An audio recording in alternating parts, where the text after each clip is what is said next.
Welcome to this week's episode of Being Human. I'm here with Leslie Ehm. She is the author of Swagger, which I'm holding up here. Is also behind you on the bookshelf for those watching this. Swagger, unleash everything you are and become everything you want. This is a Wall Street Journal and USA Today bestseller. Leslie, welcome to the show. Hey, let's do it. I'm excited. You were saying I have a lot of energy for someone in the morning, but like this is me all the time. Yeah, you like, so it's 9 o'clock for you now. You said you've been up since 4:45.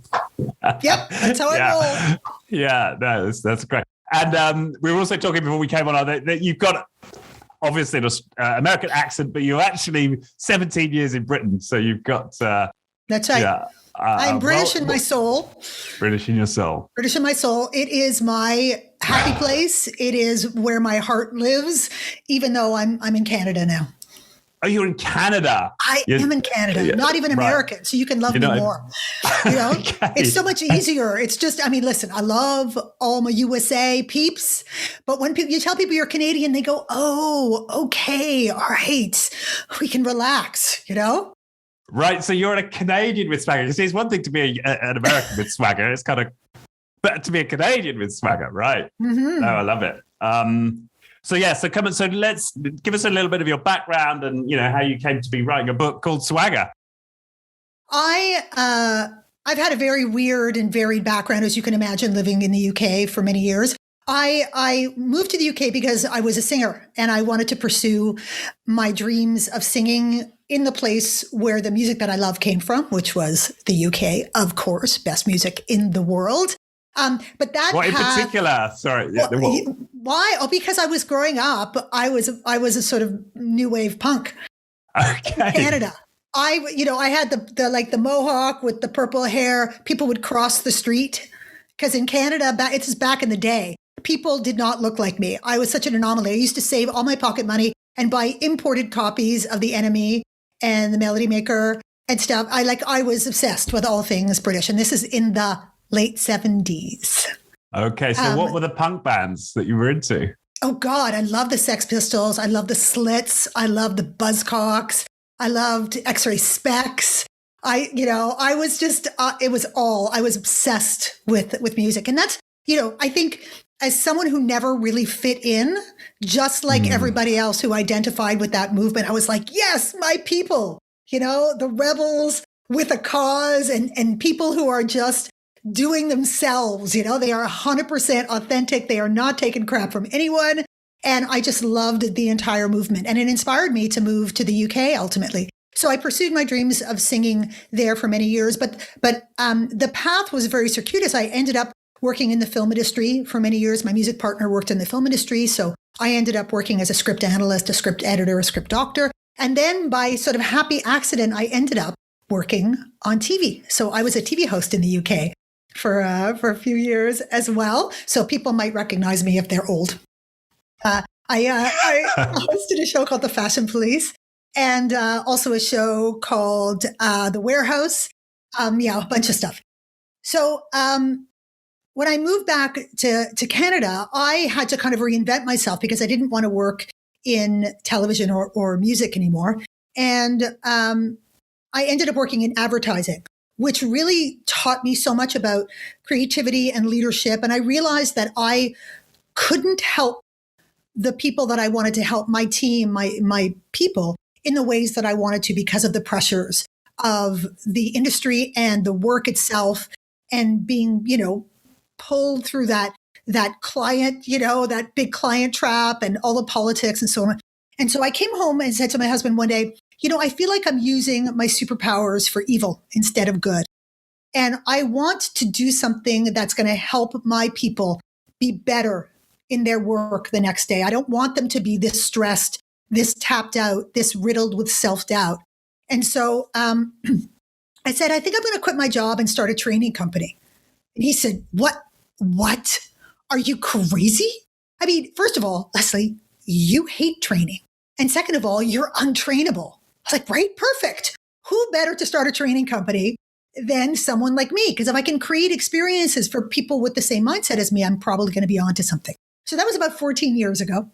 And I launched my company called Combustion. And this little, can-do company became kind of a global powerhouse and trained all over the world, worked with Fortune 100 companies like Google and Disney and PepsiCo and Lenovo and so on and so on and so on. And I had a whole series of revelations while I was training people. And it was that it didn't matter the skills that I was training, whether it was, creativity, communication, leadership, presentation skills, that at the core, most people just did not believe that they were good enough to succeed. They didn't believe that they could reveal who they really were and find the success that they were looking for. So while you're trying to bring them this new skill set, you're kind of doing it on a shaky foundation. Because if they don't believe in themselves, they're not going to be able to effectively adopt these skills and then be the badasses they were born to be, And once I recognized that about sort of the human condition, I started to work on that. That became kind of the underpinning of everything I did. I was like subversively kind of bringing that in. And when I would draw people out, or sort of crack them like nuts and let their peers and their colleagues get a glimpse of who they really were, and have a response to that, the response was always amazing. Like, oh my God, you're, I've never seen you like that. Or, you're showing me such a different side of you, or that was so much more powerful, or whatever that response was. People were like, really? I was like, yes, that is your swagger, my friend. That is what makes you magical and special. You've got to hold on to that. And that's when everything changed for me. Right. I realized that was my purpose and that was my focus. And so that led me to focus on that and then ultimately write the book. Right. Yeah. So you're like, you went from this orientation about like the skills towards like, no, what's underneath you, being who you really can be. Right. Yeah. Because and that's where your superpower is, right? It's not on all of this external stuff. It's all of that deep-rooted, intrinsic, real stuff. That's your true power core. Yeah. I mean, I've done therapy, which would maybe talk about, but one of my first therapists talked about, whipped cream on a cow pat, right? Like if you're trying to put too much fancy stuff on top of a broken foundation, it's not going to work. That's right. And I love the image in the book. You because I counterpose these two images, right? There's the real self as the core with a very thin veil on the outside. There's a very thin circle around it. And that's like the expanded real self. And that's like the one self you show to the world versus like the real self, which is just this sort of tiny disc layered over with lots of rings around it, and the world gets to see very little of that real self. Those images struck me. Well, I want to make sure that I give you the definition of swagger, because when people hear the word, they automatically assume we're talking about something show-offy, arrogant, peacock, false front, all of that stuff. That is not the kind of swagger that I'm talking about. I've literally redefined it to mean the ability to manifest who you really are and hold on to it in the face of all of that psychological crap that's going to come for it, regardless of the situation or environment. So it means you have one face, one truth, one heart, and you show up in that form, no matter what's going on around you, no matter the challenges you're facing, the pressures, you are able to tap into and hold on to all of that stuff that is real about you and transcend all of the things that block it so that you can expand your real self and let the world see who you really are. Yeah. And what do you, because you go through and you describe them as, a series of blockers, right, to the real self in the book. In fact, you've got, 5 here. Where should we start with those? What do you find tend to be the most pertinent for people when you're working with them of those blockers? Well, they're all really interconnected, and one blocker tends to drive and reinforce another blocker. So the outer layer is persona. It's that story we tell ourselves about how we have to walk, talk, show up, act in our work world in particular, but not limited to our work world. The next layer in is ambition. The fact that ambition will change us because we believe that we have to do and say and be certain things in order to achieve our goals, which reinforces persona, of course. Then there's insecurity. the negative voices in your head telling you you're not good enough, and all of those what ifs. What if I don't walk, talk, behave, act a certain way? Am I ever going to be able to succeed? Right? So it's directly linked to ambition and persona. The next layer in is fear. It's the answer to the what if. It's the, if I don't walk, talk, act, and behave a certain way, bad things are going to happen. That's what we truly believe. And that's why we're so risk adverse when it comes to showing the world who we really are. So that reinforces insecurity, which reinforces ambition, which reinforces persona. And the last blocker is pain, because pain is proof. Pain is, I tried that one time. It did not go well. Hurt like a you-know-what. And I am never going there again. And pain has an incredibly long memory, and it forgets context. So even though the context of our lives have changed dramatically, we still hold on to and live in that pain, right? So pain reinforces fear. It says, don't go there again, which reinforces insecurity, ambition, and persona. And those tend to be the kind of the human conditional blockers that everyone suffers from in one degree or another. And it's down to the individual. It's the story that you've been telling yourself over the years. Yeah. And actually, it's interesting reading that section, because I was like, come on, when's she going to start talking about pain? And I hadn't read the index. And then I was like, finally she's got there, right? Because, and on the one hand, like I was, I love the fact, encouraged that you'd written about that, because so many self-help books, they just don't talk. They just don't talk about it. They talk a lot about, dealing with your inner script and your insecurities, a lot of the stuff and fear and facing your fear and so on. But they never get to that bottom rung of, well, what's underneath all of that? Yeah. And you're absolutely right. It's pain.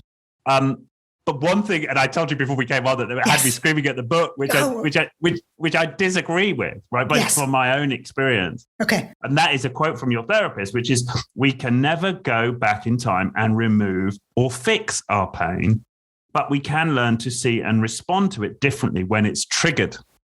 Mm-hmm. Let's go. Yeah. And I believe that's a commonly held view by people and by therapists, right? That it's something that's there. It's something that we live with, and it's something that, we can learn to manage and obviously acknowledge and be with. And that's where I kind of start. And I don't want to make this about my therapy journey, but I couldn't help this is about swagger and being honest, right? I couldn't read this book, have that thought, and then not bring it up. And that's where I started with my therapy journey. But what I have learned to do over, a decade of work, basically, is to lift that pain up, to re-experience it in the present, re-manifest it in the present, and heal it, right? To fully feel it, to express all of it, to say and do and feel the things I couldn't feel back then. And I have found that it's absolutely possible to remove it from my system. And so that's why I had that such visceral reaction to your therapist's statement. Yeah, I think the point that I'm trying to make with that, because I do agree with you in principle, the thing that you cannot do is change the fact that it happened to you. You can't go back in time and erase it. So what happens is when you look at that pain years later, you can bring all of this new context to it. You can't say, I did not experience that moment of pain that was scarring for me. Right. But now with my adult context or my experienced context, I can say, okay, is it as relevant today? Do I need to hold on to it today? Does it still, am I still going to allow it to impact me today, to resonate with me? But you can't go back and make it not have happened, And that's the thing that I think that people, one of the reasons people are afraid to go and revisit their pain, because they have to go there. In therapy, we call it, doing the work. You got to do the work. You've got to get down in the weeds and get messy and visceral and be prepared to sit in it and relive it and so on and so forth. But the beauty of revisiting it is, like anything, if there's been the monster in the closet and you've been so terrified of what's in that closet, and you just say, I'm just going to keep the door shut. That's how I'm going to deal with it. The day that you develop the courage to go into the closet, and there are monsters there, but you realize that you've changed so much that you see the monsters differently, but the monsters are still there, right? It's just that you can recontextualize them and have a new perspective on them or react to them differently.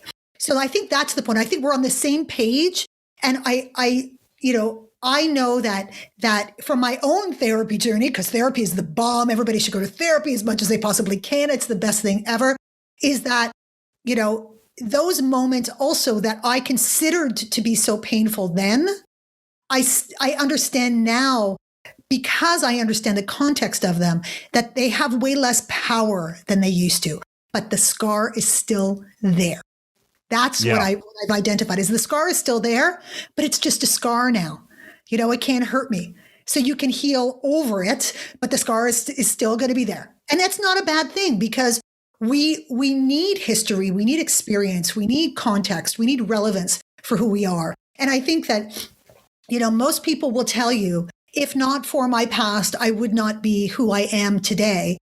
Hopefully in a healthy way, hopefully in an evolved and healed kind of way. But I would have been a different person without those experiences, those scars. Yeah, no. So I think we're standing on. Yes, okay. So we're good now. We're good. We're almost good. The only difference I would say is that it is, in my experience, if you're prepared to make the sacrifice, and this is to some extent a cost benefit analysis that everyone has to make, is that you can actually go beyond the point of there even being a scar. I mean, there are aspects of my childhood now where it's literally at zero charge, completely discharged from the system. And yes, of course, it still happened, but I have literally, zero emotional relationship with that event. Now, that's taken a lot of work. Listen, and it's a massive investment. But I do think it's possible to fully recover from these events. Like that's in my experience. I think all power to you. I think that we as humans, we're all kind of structured differently. And I think that everyone's journey is 100% unique. The way that everybody copes is 100% unique. There isn't a best way of doing things. What I want for people is to not be limited by their story. I say you are not your history or the stories you tell yourself. So if we all have the power to update that narrative and to take it into a place that works for us and that allows us to feel safe and happy and open and powerful, as opposed to, hidden and afraid and all of that. That's what I wish for everybody. Yeah, it reminds me of John Bradshaw's quote, never too late to have a happy childhood, right? Like it is possible to live by a different narrative, right? Yeah. So wonderful. I think it's so important that that's in there and that you've acknowledged it in the book. So I got points for talking about pain, but then I lost a few points for the no. It's okay. It's just, I think it's good. I mean, this is what's sort of valuable about the book. And this is funny. It's interesting how these synchronicities happen. But in literally the last two podcast guests have both talked about the importance of honesty. Now, you're talking about the importance of honesty in the context of swagger and sort of your individual, I suppose, power in the world. He was talking about it in terms of trust, right? And build, and of course, things overlap. But he was talking about it in terms of building trusting relationships. It's like important to be honest, and like honesty is a muscle, right? It's that you can. That was his point that he was making. You could actually get better at being honest over time, which is something that hadn't really occurred to me. I thought you're basically an honest person. You're not. Listen, right? I have a whole chapter on speaking your truth. Yeah, right? Exactly. That's in the book, which I love. I talk about practicing it. The book is filled with exercises, right? And one of the things is, if you are not accustomed to speaking your truth, if you've been kind of muzzled or muffled or sublimated for a long time, you're going to have to build that skill anew. And that's going to take practice. Even hearing the sound of your own truth in your mouth is going to feel so uncomfortable because you're going to be so used to glossing it up and making it pretty and making it shiny and all of that kind of stuff. It's going to be like vomit, Yeah. And you've got to learn how to do it. And when I talk about truth, the thing that's so important that people forget is that, truth is all we have in this world. It's really all we are our words and our deeds. That's our truth. But authenticity gets a bad rap because a lot of people think, well, it's a license to just run around with your hair on fire screaming, I must speak my truth. It's like barfing, your truth all over everybody, and everybody has to take it. Okay, first of all, no, they don't. And they won't. So you've got to think about your truth in the context of whether it's going to land or not. Because if it doesn't land, there's no point in speaking it. You're just peeing into the wind kind of thing and hoping people are going to get wet. and the only person who's going to get wet is you. So you have to think about it, your truth in the context of, it's good for me, but how is it good for the other and for the collective and for the greater good? Because your truth will always have an aspect of being good for the other and for the greater good. It's up to you to find it and figure it out. Because if it's just about you, nobody's got time for that. No one cares. Yeah. Sorry, that's just the way we are as humans. We care about ourselves. And so if your truth can be a benefit to somebody else, they will hear it. And I have, in my experience, I've learned that pretty much every truth that is worth speaking to other people, contextually, has benefit to them and to the collective and the greater good. You got to learn how to do it, though. It's reframing. You got to get smart about it. Yeah, and the way you fuse those two together, intention and telling your truth, right? Because we've probably all had those experiences. If we share, we think we're doing the right thing while I was being honest, but of course you totally screw up somebody else or the situation or whatever. That's right. But that taking that breath to be like, okay, what's my intent here? Like, what's my intention? What do I hope the outcome is going to be? And if I have clarity on that, then I can shift it in the moment. If I realize that my intention is not coming through, I can even start with explaining my intention. Okay, so my intention with this conversation is to X. And if I'm not achieving that, please let me know. And it also, you want to be careful that it's not to cover up the fact that you're about to be an asshole. Because my intention here is to not hurt your feelings, but I think you're an idiot. That's not going to work well. But having clarity on the intention for not just yourself, but for the other person and for the collective, it kind of has this little, it's like this subversive psychological tool, because people go, oh, okay, I'm now listening to what you're saying with that lens on, and I'm measuring it against that. And I'm like, I'm all good. If my intention is clear, I want you to measure it against that, as opposed to whatever narrative is happening in your own mind that you're going to apply to it. Let's get on the same page. And so stating your intention can really get people on the same page as well. Yeah. And as I reflect on that, I think certainly my experience of working with my pain blocker, in therapy and sort of learning just to be more authentic. And I screwed up so often, I think, because I did that time, like I wasn't really thinking about, maybe I should also be bringing in my intention here. I was just like, how could I get better at, how can I sort of push myself to be more authentic, which of course is part of this, but you've got to create this marriage with the intention for it to be effective out there. It seems to be. Listen, dude, it's a journey. This whole swagger thing is a journey. It's not a switch that you flip. You don't wake up one morning and go, that's it. Swagger's intact. It's all good. Like anything, it's a learning and a learned process. And you will make mistakes along the way. And you do get do-overs in this life. And that's the beauty of swagger, is that you own that. That we're so terrified of sort of the ramifications of speaking our truth and so on, that's one of the things that stops us from doing it. But if we're not happy with how things go, we're allowed to ask for a do-over. There's nothing better than saying to someone, I didn't feel good about that conversation. I didn't feel good about how I walked away from it. I don't get the sense that it worked for you. And I want to revisit it because it's important for this situation or for us or for whatever it is. So can we have a do-over? And most people go, sure thing.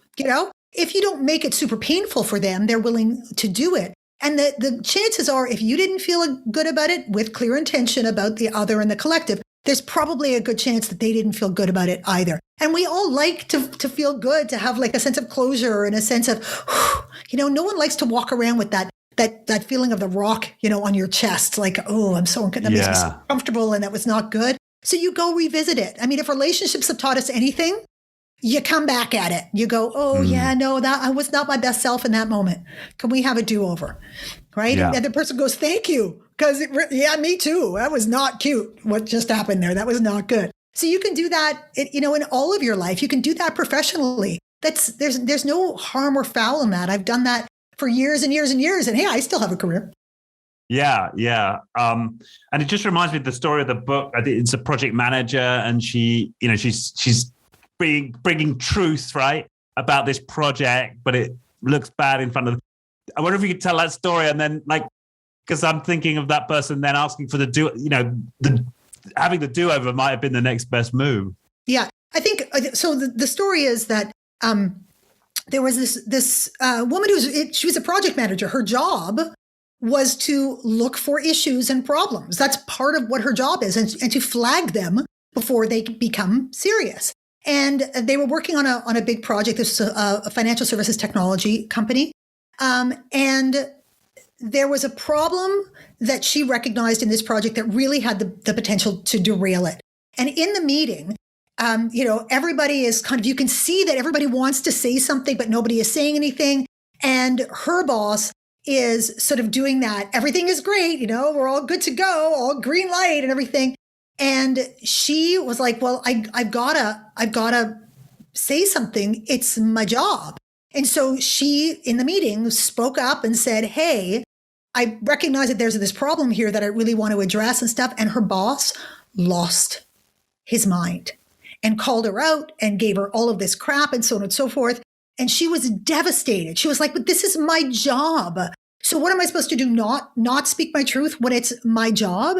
And so I use that as an example for, okay, well, what do you do after that? Like, what's the next step of that? Because clearly your intention fell flat, right? Clearly the intention that you had was to be good for the collective, to let people know that there's a problem here. Guys, there's a bus is coming, speeding towards us. We might want to step out of the way or slow the bus. But in that moment, you've got to think about, is now the right time? Is this the right place?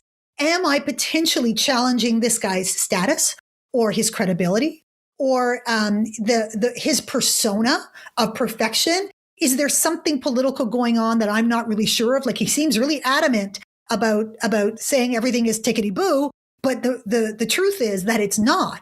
So what you've got to do is kind of be able to read the room and go, maybe my truth is better served by not speaking it right here, right now. And after the meeting, you circle back with the person and you say, hey, I wasn't sure if that was the right, venue to bring it up, but I wanted to have a one-on-one with you about the issues that I'm seeing. And then you can tell me if it's appropriate to share it with the team, or are there ways that I can help you to do this kind of behind the scenes and so on and so forth. It's like almost having the good sense to not call somebody out in the room. And we as humans, we're very driven by status. We're very driven by our sense of power and all of that stuff. And sometimes you really have to think about the to whom, when, where, and the what of your truth in order to be successful with it. And so often what I tell people is that do some scenario planning, like think about if you've got an agenda and there's something that you want to say in a situation. Ask yourself, okay, option A is to go in guns blazing. Option B is to delicately raise the subject a little bit and see how it goes and decide from there. Option C is to find an ally, in advance of the meeting who will support you in it. Can sometimes be dicey because sometimes they crap out on you in the last minute and stuff. Or the other option is to go and talk to the power broker, the status person in advance of the meeting and say, hey, this is something I want to bring up. Is that the appropriate venue, or should you and I have a conversation about that offline? And when you start thinking about those scenarios and the players, you usually can figure out the best way to handle it. Much better than just going in. And even if your intention is to help, sometimes it's not going to go well for you, Yeah. And the other thing that comes to mind is that, so I love that idea of like who, what, when, how, as well as the why, as the intention. But it also struck me as that individual, because I related that scenario. I've been in similar, a lot of my career, and I'm guessing that some people can, in fairly high stakes meetings, you're sitting on something. Should I say it? Should I not? And so one thought is, had she said, firstly, my intention is not to blow this meeting up. My intention is to bring some information to this meeting that may help us. That was the first, and then the second thing might be, and I think of this in terms of relationships as well. Almost asked, what do you think about this? Are you ready? If I were to share something right now, Yeah, you got to be careful though, because what you're saying is that there is a cat that's in the bag. Yeah. And as soon as you tell them that there's a cat in the bag, the whole tone of the room is going to change. Because now if the boss says no, he's the asshole now. Right? So you've got to be really careful. Like, you know what I mean? You can't just, you're going to have to, like, without saying that there's a cat, you can kind of ask a question to say, so, are we all comfortable with the current status? Can we talk about the status of the project a little bit, and then get a read for how other people are seeing it? And if you think that everyone's going, it's great, it's great, it's great, and you're the only one who's going, it's not great, you go, oh, damn. Okie dokie. I think I need to straighten some people out, but it's probably not here, not now. Let's go talk to the person who's got the most skin in the game, who has the most to gain or the most to lose from this, and have a conversation to say, I'm a little concerned that the perception is that the project is really on track when I have information to the contrary. Can we talk about that? And then you can decide how you'd like to move forward. So now I'm not taking, I have the knowledge, but I'm still giving the other person the power to use the knowledge. I'm not using that knowledge, but I'm not holding it back either, because that would be of detriment to the collective and to the greater good. And ultimately to myself. It's like, why didn't you say anything? You're the project manager. You're supposed to say something. Yes, I am, but I don't want to lose my head in the process. So, that kind of thing. So sometimes those very things can build the kind of trust and the respect of other people, because they go, thank you for not just blowing up the meeting. Because even if you say my intention is to not blow up the meeting, you're going to blow up the meeting. Right? So you can't take it back. You can't go, oh, I'm so sorry. It was not my intention to blow up the meeting. Too late. We're all singed and sitting in ash, Right. So it's not a cast iron rule that just sharing your intention is gonna make a difference, right? Yeah. You want to be clear on it, but you've still got to choose whether or not now's the moment. That's right. I think that's better when you're speaking your truth to the person to share your intention. My intention here is to make sure I'm not doing X, Y, and Z, which is why I didn't bring it up in the meeting. And they go, oh, proof. Okay, good. Now I'm open. Now they go, whew, thank you. Yeah. Yeah. So there's a different set of norms, right? If you're in a collective or versus one-to-one. That's so this is, we're really talking about so we've worked on the blockers, but now we're talking about, like, how do we, you talk about these drivers for swagger, right? Like these, it's the intention. It sounds like it's part of this is like sensing the room or feeling your way into, like, the moment to share your truth. What else do you talk about in terms of drivers for your swagger? Like, the last driver is self-belief. You have got to believe that your truth is worthy of being spoken, that you are good enough, that you deserve to speak your truth, that the world deserves to hear your truth, and that you're not going to die as a result. That's what self-belief is. It's that feeling that you can step off a cliff and you're not going to perish in the flames of hell. That, yes, it might get uncomfortable, or you might get some bumps and bruises, but only when you step off that cliff are you able to make progress in your life. Because here's the problem is that we all think that confidence is the golden ticket. We think that if we have confidence and people see us as confident, then we win. We win the game and everyone's going to take us seriously and we're going to increase our status and all the rest of it. The problem is with confidence, the only way to gain true confidence is as a result of true competence. Only by doing something over and over again and building the skill set and the mindset will you convince your very resistant brain that you got this. You can put me in a bunch of different situations. I'm going to be good to go. I can take on a new role, or I could go to a new company, or I could be with a different group of people, and I can hold my own. But every time you want to stretch or grow, you get punted out of confidence.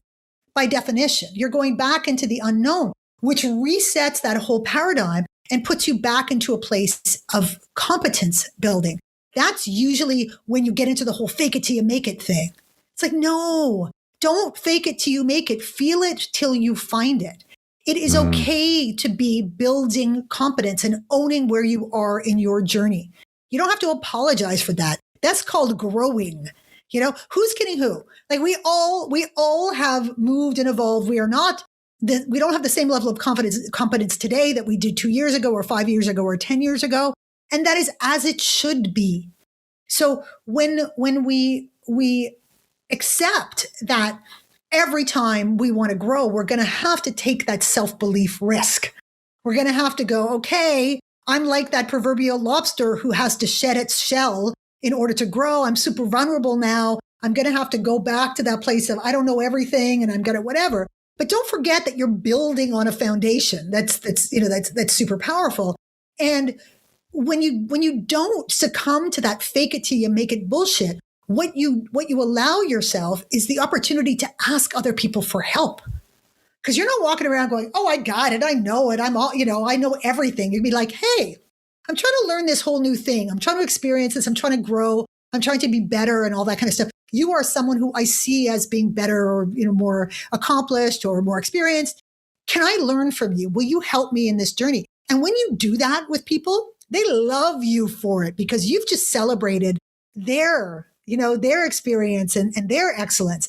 And they will allow you to sit at their feet if you're respectful about it. And if you're super duper smart, you then turn around to everybody else and tell them how you got better and smarter and more adept through the help of this wonderful person. You name check them, you give them credit, and you've not just validated the fact that you're now better and smarter, but you've kind of built that level of trust with them and people moving forward who are going to be more willing to help you because of the fact that you're open to celebrating them. It is a much smarter idea overall than fake it till you make it.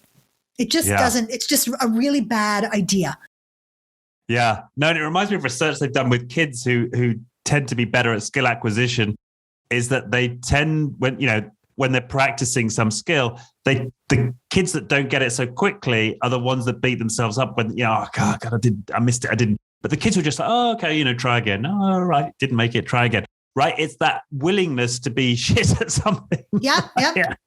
And the way you're better at learning something is by teaching somebody else.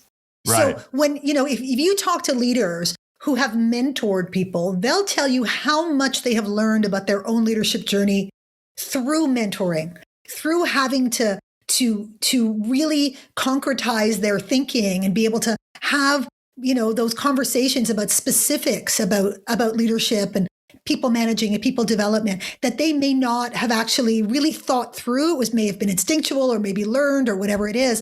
They become better in that journey as well.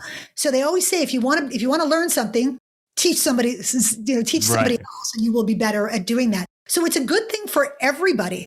And there is no shame, no harm, no foul in saying, hey, I want to get better at this. Can you help me? I don't know when that became such a freaking shameful thing. It's so heartbreaking. I do it all the time. I'm like, oh, you're so good. I'm so not good at this. Can you help me? And then the people are incredibly generous, I have found, like 100% generous. Yeah, that's so true. Which I guess it comes back to being truthful and the intention, right? My intention is to learn this thing. The truth is I suck at it right now and I want to get better. Like, yeah. And I think that you're amazing and I have tons of respect for you. So I'd love for you to be the person to teach me to help me do it right. Yeah. No, I like that.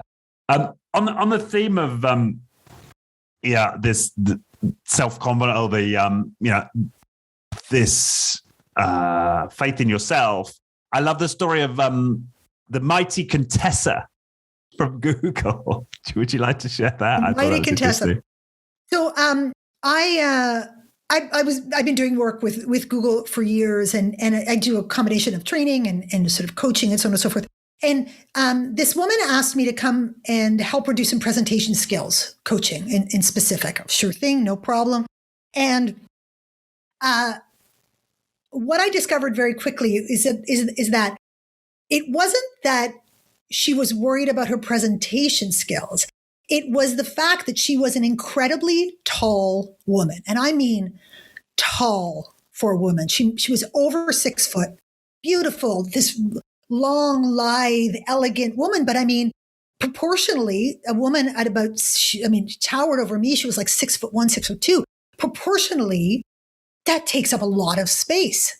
And her concern was that she was taking up too much space. And as a woman, it was making her feel uncomfortable because she felt that others were uncomfortable with the amount of space that she was taking up.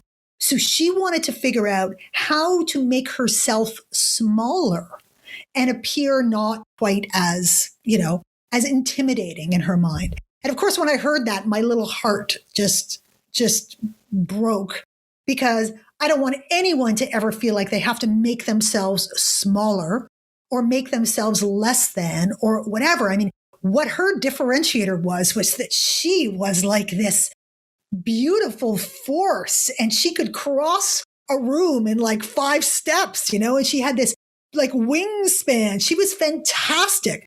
And the secret really was in reframing this idea of being too big, too much, too overbearing or whatever. And it was much more about stepping into it and celebrating it. So I gave her superpower name was the Mighty Contessa, because she just had such a beautiful command and elegance. And so what I taught her how to do was to use that to draw people in, because what happened, the thing that changed it for her was I did a little impromptu survey of a whole bunch of people in her department. And I asked people to describe her in a few words. How do you see her? What's your perception of her? And the things that they said were, she's so smart. She's such a great leader. She's super powerful. She's really kind. She's really like all of these words, none of which had anything to do with tall, overbearing, takes up too much space, nothing. I said, this is the story you're telling yourself. This is not how other people perceive you. In fact, you want to step into all of that stuff and leave this behind and use that differentiator, use the thing that makes you so beautiful and so powerful. And so that's what we worked on. And the transformation in her was so beautiful because she'd been trying so hard to do this, and I got her to do this, like to expand her space and to use all of that. And it was like watching like a swan, Yeah, It was so liberating and so beautiful. Yeah, it's to take that that facet of herself that she thought was her weirdness, let's say, or the things she needs to sort of manage or work with, and that's what's going to make you beautiful. I mean, I love that story. That's the thing, is that all of that stuff that we think are the messy, imperfect, idiosyncratic things about ourselves are our differentiators. And ironically, most of us want to be noticed in this world. We want to stand out, but we're terrified to. So we dampen everything down and we try and, sandpaper off all the rough edges so that we don't stand out. But then we wonder why we're not getting noticed, why nobody is saying, oh, I see you and I see what you have to offer and so on, because we're hiding it all. And it's much easier to fit in than it is to stand out. For however hard you think fitting in is, it is still much easier than standing out and owning it, because you got to have courage. You don't have courage. You don't have to have courage to assimilate, right? Yeah. You just watch the behavior of other people and go, I'm just going to do what everybody else does. And I'm going to hide my light under a bushel, as they say. But standing out takes courage. Standing out says, you know what? I may not be for everyone. And that is okay, because I would rather be loved and accepted for who I am than have everybody like me, because I've turned myself into this vanilla, pasteurized version of myself that of course is palatable. It's artificial vanilla. Most people don't really have a problem with it, but do you seek it out? Do you go, you know what? I really want some of that artificial vanilla ice cream. That's really what I'm craving right now, right? No, you go, I want Rocky Road, Mocha Choca s'mores, ice cream. But that's what we have to learn how to be for ourselves, is to tap into that stuff that not everybody is going to dig, and learn to be okay with that, because swagger is more about self-acceptance than it is about self-assuredness. Right. Yeah, because that's the foundation, right? Yeah, it's almost like that. The emergent outcome is the self-assuredness. Yeah. So don't go for self-assuredness. That's going to come. Start with self-acceptance, self-validation, self-love, self-appreciation. That's the stuff that matters, because all the rest of it is bullshit perception. It is the perception of others. Does not make it true. It does not make it valid. And I sure as hell don't have to wear it. That's my joke is it's the equivalent of going into the airport, going up to some random baggage carousel, pulling up somebody else's baggage off the carousel, dragging it home, opening it up and putting somebody else's dirty underwear on your head and walking around going, hey, you know, I don't need somebody else's dirty underwear. I'm like, hey, you do you, boo. You can own whatever you perceive. It is not for me to change that or own that. I don't have to carry it around and make it my own. Yeah. No, yeah. That's something we need to teach kids in school. Like starting from that age is to say, just because your teacher has an opinion of you, it's not an indicator of who you are.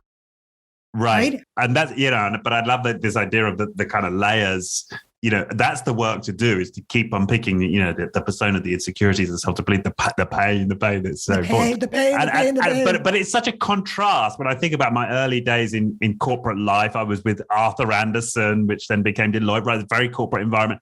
And the emphasis seemed to be on like, here are the expectations of you at these different roles, right? And there was the kind of phrase of, you know, part of your progression is like knocking off the rough edges, like to become this kind of smooth, assured, like senior executive. Like everything in this, nothing in this book was, you know, well, maybe a little bit about persona, like this is the sort of gravitas you may want to project, right? So there may be a little bit about that, but this seems to me to be very counter the way that a lot of corporations like to develop their people. I just wondered if you've experienced that, you know, having worked with so many corporations. Well, ironically, the leaders who are the most respected are the ones who are the most authentic. Yeah. It's this whole sort of counterintuitive idea is that if you are a leader who can hold on to your authenticity up the ladder and still understand what professionalism is, because professionalism and you know, authenticity are different things. Professionalism is doing your work, being in your place of excellence, being accountable for the work that you do, being in service of other people, being respectful of the work and the people and the vision of the organization. It's showing up on time. It's, you know, that's what professionalism is. It's not about assimilating to the point of bland. So you can be who you are and create those meaningful connections with other people. And the beauty is, once you do that, you will find that people will lift you. You don't have to work so hard to climb the ladder anymore, because in order to be a leader, you have to have followers. You cannot truly be a leader without followers, and followers cannot be forced. They have to be cultivated, and it is their choice. It's their choice at the end of the day. And those leaders who are transparent, who are open, who are willing to have difficult, you know, discussions in a human way, who walk their talk, who, you know, the people around them say, with that person, what you see is what you get.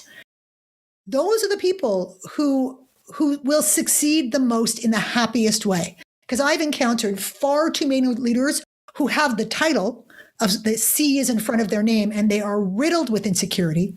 They're in absolute pain. They're scared, shitless and witless, and they're just waiting for the other shoe to drop. They're just waiting for the world to find them out. And that is not a way to live. So yeah, if ambition is that important to you that you're willing to sacrifice your authenticity for it, there's probably not that much that I can tell you right now, but come talk to me in 5 years when you've lived it and you're questioning everything and saying, why am I doing this? And what's the point of this? And what's happened to me? What's become of me? I don't recognize myself anymore. Then you're going to be ready for the swagger conversation. Right. And we didn't really touch on it, but that was another sort of moment in the book, was that there's counterintuitive, because you kind of associate swagger with ambition. You're like, well, you want to have this really big ambition, and then you kind of build your swagger to match this ambition. You don't want to be as swaggersome as this ambition demands. And you're saying, no, the way to swagger in the way that you define it is to go of that ambition. Well, it's not about letting go of it. It's making sure that it doesn't turn you into someone that you are not, that you don't sacrifice your authenticity for the title, because what you're aspiring to is validation. That's why the title means so much to you, is you're waiting for the world to say, good girl, good boy, You did it. You're good enough. All of that, and that's crack for most people. We are starving for validation. We don't know how to. Look at the rise of social media. Yeah, we don't know how to internally validate. We give all our power away to everybody else, and we only feel like we're good enough when other people tell us that we're good enough. So that can really mess with us in pursuit of ambition. I am all for going after what you want in this world. I'm all for aspiration. I'm all for success, all of it, but not at the cost of your authenticity. And there is a place for everyone in this world. If you're working somewhere that has no interest in who you really are, you need to pack it up and go somewhere that will accept and respect that. It is not worth it. It's not worth it. I've met a lot of people who have been incredibly happy with the organization that they've risen through. They've been there 15, 20 years. I've also met people within the same organization who are in hell. And they're terrified of leaving because they have 10 years or 12 years under their belt. And they're afraid to start over. And I go, yeah, but you're dying. You're dying here. This is not living. So I don't know, this is not a rehearsal, this life that you get. You get one kick at the can, that's it, one go around the merry-go-round. And all of this time that you're investing in being miserable because you are holding yourself back. It's not the company's fault. You are holding yourself back. You will never get that time back. So you got to take your fine ass and go somewhere that's going to appreciate all of that stuff, because there are a lot of organizations out there that have different personalities, that have different values. There are different bosses. There are, all of these things. You have to find something that aligns with who you are, not change who you are to align with a company or with corporate values that you don't agree with. Yeah. Well said. I know we're at time. I know you've got another meeting now. So yeah, let's just wrap it up with pointing people where to go to, if they like what they've heard and want to, hear more, where would you point them? You can see more about what I do at leslieehm.com. That's LESLIEEHM.com. You can check out more about the book at swaggerthebook.com. You can get the book on all the booksellers, Amazon and Barnes & Noble and all that good stuff. Follow me on social, because I take what I do seriously, but I really don't take myself that seriously. For example, today I posted a reel about coloring my roots.